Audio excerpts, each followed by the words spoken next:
यही सब मूल मंत्र थे। वो तस्वीर अलग से क्यों ऐसे बाहर लाई गई, क्या मैसेज था सर? अलग से आपने ट्वीट करी सबसे पहले वो तस्वीर, कोई मैसेज मैसेज नहीं, देने की कोशिश थी? ये मैसेज नहीं, ये मैसेज नहीं था, ये देश के अभिभावक का देश के सामान्य जनता के सामने एक संदेश था। एक स्टेटमेंट आया सर, मैं उस पर जाऊंगा, लेकिन पहले आप ही का बयान, पहले उसी से शुरू कर लेता हूं। अगली कार सेवा कब हो रही है सर? देखिए, हम तो रोज ही कार सेवा कर रहे हैं। आपने बोला था जब अयोध्या में कार सेवा हुई थी तो गोलियां चली थी, अगली कार सेवा होगी तो फूल बरसाए जाएंगे। अगली कार सेवा कब शुरू हो रही है सर? देखिए, मैं कह रहा हूं ना, हम हमेशा कार सेवा ही कर रहे हैं, जनता की सेवा के लिए,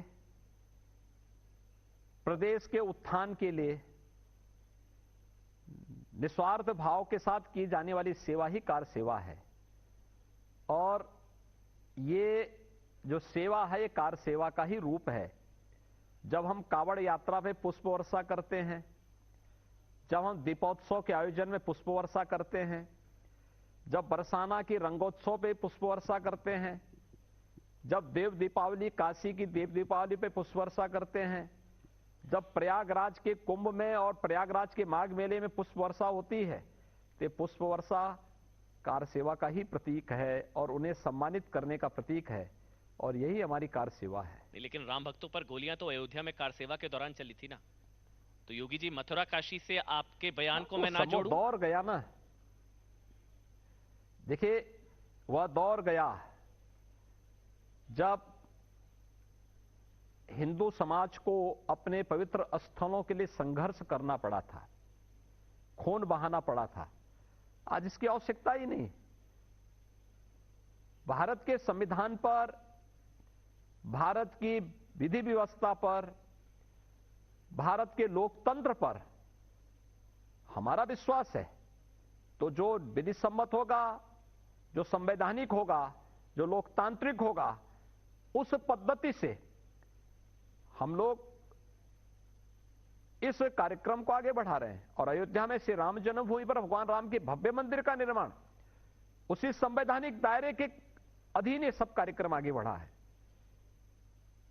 अब वो समय गया जब वोट बैंक की राजनीति के तहत राम भक्तों पर गोलियां चलाई जाती थी। आज नहीं कोई गोली चला सकता। आज तो भगवान राम का भव्य मंदिर का निर्माण हो रहा है। प्रधानमंत्री मोदी जी ने 5 अगस्त 2020 को अयोध्या में भगवान राम के भव्य मंदिर का शुभारंभ कर दिया है। अब कहां से गोली चलाने की बात आएगी? तो राम लला हम आएंगे के बाद अब कृष्ण लला हम आएंगे? देखिए, मथुरा में तो कृष्ण की ही पूजा होती है। मुझे लगता है जो मथुरा नहीं गया होगा, मैं तो हर साल 2-3-4 बार जाता हूं।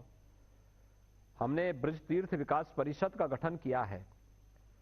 मथुरा का ही नहीं, वृंदावन का भी, बरसाना का भी, गोकुल है, नंदगांव है, बलदेव है, इन सभी तीर्थों का विकास हम लोग कर रहे हैं। ईदगाह भी है।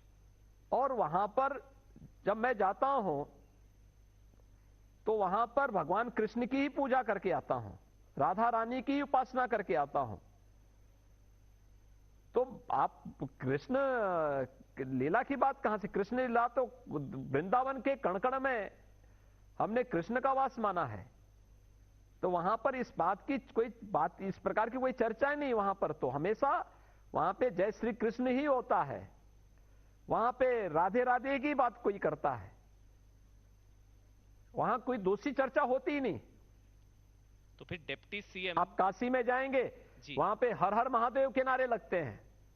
आप अयोध्या में जाएंगे, जय श्री राम के नारे लगते हैं। आप प्रयागराज में जाएंगे, वहां पे हर हर गंगे के नारे लगते हैं। यही उत्तर प्रदेश है। तो फिर उप मुख्यमंत्री केशव प्रसाद मौर्य किस तरफ इशारा कर रहे थे जब कह रहे थे कि काशी जारी है, मथुरा की आगे बारी है? देखिए, ये विकास से जुड़ी हुई बात हो सकती है। मेरी इस पे चर्चा नहीं हुई, लेकिन मुझे लगता है विकास से जुड़ी हुई बात हो सकती है कि मथुरा, अयोध्या, मथुरा, काशी, प्रयागराज, विंध्यवासिनी धाम और अन्य सभी तीर्थों का 700 ऐसे प्रमुख तीर्थों का हम लोगों ने प्रदेश में विगत 5 वर्ष के दौरान विकास किया है। ये उसी का पार्ट है।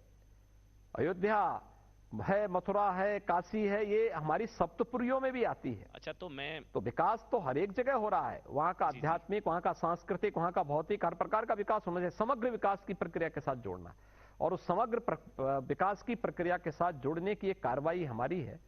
और उसके बाद अगर एक जगह हमने कुंभ के समय प्रयागराज का समग्र विकास किया, प्रधानमंत्री मोदी जी के नेतृत्व में काशी आज नए कलेवर और नई काया के साथ विश्व पटल पर छा रही है। आदित्यनाथ जी, अयोध्या समग्र विकास की दिशा में आगे बढ़ रही है। उप मुख्यमंत्री ये कह रहे थे कि काशी में विकास जारी है, मथुरा में आगे विकास की बारी है, या वो काशी में ज्ञानवापी मस्जिद। हाँ, विकास में देखिए, विकास की प्रक्रिया का ये सब पार्ट है। विकास की प्रक्रिया को लेकर के हम आगे बढ़ रहे हैं। क्योंकि इसको लेकर शफीकुर रहमान बर्क, समाजवादी पार्टी के सांसद, उनका स्टेटमेंट आ गया है। वो कह रहे हैं कि हम 40 करोड़ हैं, कमजोर ना समझे, सड़कों पर उतर जाएंगे अगर काशी मथुरा की बात करेंगे तो। देखिए, उत्तर प्रदेश में वे दिन गए जब कोई इस प्रकार की धमकी देता था और सड़कों पर उतर करके और बाधित व्यवस्था को बाधित कर देंगे। उन्हें मालूम है कि आज सार्वजनिक संपत्ति को कोई नुकसान पहुंचाएगा तो 7 पीढ़ियां भूल जाएंगी फिर दंगा फसाद करने में, क्योंकि उसकी भरपाई करते करते 7 पीढ़ियां बीत जाएंगी। इसलिए ये शकीबुल रहमान बर्क ये वही सज्जन हैं जिन्होंने तालिबान का समर्थन किया था, और इस समाजवादी पार्टी का चेहरा है। इससे ज्यादा शर्मनाक स्थिति और क्या हो सकती है? कोई पार्टी का भी खंडन नहीं करती, उस तालिबान का समर्थन करती है जो तालिबान देश की आधी आबादी का विरोध करता हो, महिलाओं का विरोध करता हो, बच्चों के विरोधी हो। सभ्य समाज में इस प्रकार के वक्तव्य, तो आप इस प्रकार के लोगों को गंभीरता से लेते हैं, ये मुझे लगता है नहीं लिया जाना चाहिए। योगी आदित्यनाथ जी, आप सीधी चुनौती किससे समझते हैं? प्रियंका गांधी, प्रियंका फैक्टर उत्तर प्रदेश में हाथरस से लेकर लखीमपुर तक ग्राउंड पर नजर आई। प्रियंका गांधी कोई फैक्टर है क्या उत्तर प्रदेश विधानसभा चुनावों में? देखिए, मुझे लगता है कि सैटेलाइट मैपिंग से कहीं ढूंढना पड़ेगा।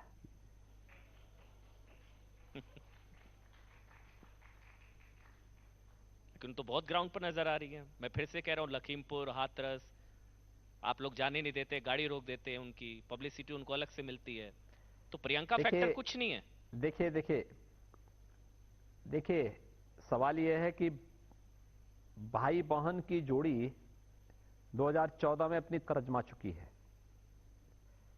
जनता उन्हें पूरी तरह प्रदेश से बेदखल कर चुकी है,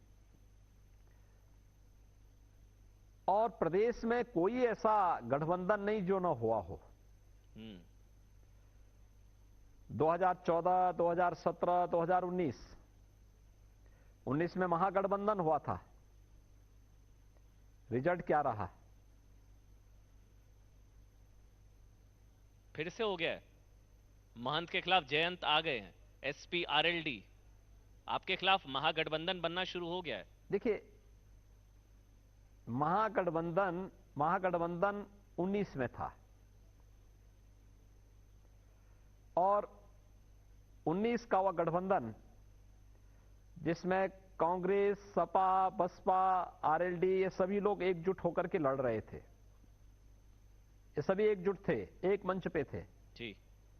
आरएलडी सभी सीटों पे बुरी तरह परास्त हुई थी। बहुजन समाजवादी पार्टी दूसरे नंबर का दल उभर करके आया था। समाजवादी पार्टी तमाम बातों और तमाम बड़बोलेपन के बावजूद तीसरे नंबर का दल बन गया था। अब 2019 के डाटा सबके सामने हैं, लोग देख सकते हैं 2022 में अब जनता क्या नजारा प्रस्तुत करती है। देखते रहिए, इंतजार करिए, इलेक्शन की घोषणा होने वाली है कुछ ही दिनों में। परिणाम सबके सामने उसके बाद आ ही जाएंगे। आपने कहा ना भाई ना बहन, बुआ बबुआ, चुनौती कौन है आपके सामने? भाई बहन बुआ बबुआ कौन? देखिए मैंने क्या कहा, देखिए इसमें कोई संदेह किसी को नहीं होना चाहिए कि बीजेपी नंबर 1 की लड़ाई आसानी से बढ़ते हुए आगे बढ़ रही है, कहीं कोई दिक्कत नहीं। नंबर 2 के लिए कौन लड़ता है ये तय होना बाकी है, क्योंकि पिछले नजारे चौंकाने वाले थे नंबर 2 के। 19 में क्या आते हैं, 19 में क्या थे और 22 में क्या होते हैं, इस पे एक बार थोड़ा मुझे लगता है सभी लोगों को विचार करना चाहिए। पहली चुनौती किसको मानते हैं? मैं फिर से पूछ रहा हूं, सपा, बसपा या कांग्रेस? देखिए चुनौती आपके सामने, पहली चुनौती। देखिए उत्तर प्रदेश में कोई चुनौती नहीं है। उत्तर प्रदेश की जनता उत्तर प्रदेश के अंदर इन सभी दलों के कृत्यों को बहुत नजदीक से देखती आई है, सबके कार्यों को उसने नजदीक से महसूस किया है। और अब प्रदेश की जनता परिवारवाद, वंशवाद, जातिवाद, तुष्टीकरण की राजनीति से उब करके विकास और राष्ट्रवाद के जिस मार्ग का अनुसरण की है, 14, 17, 19 में मिला ये प्रचंड बहुमत 2022 में इसकी पुनरावृत्ति होगी, इसमें कोई संदेह नहीं होना चाहिए।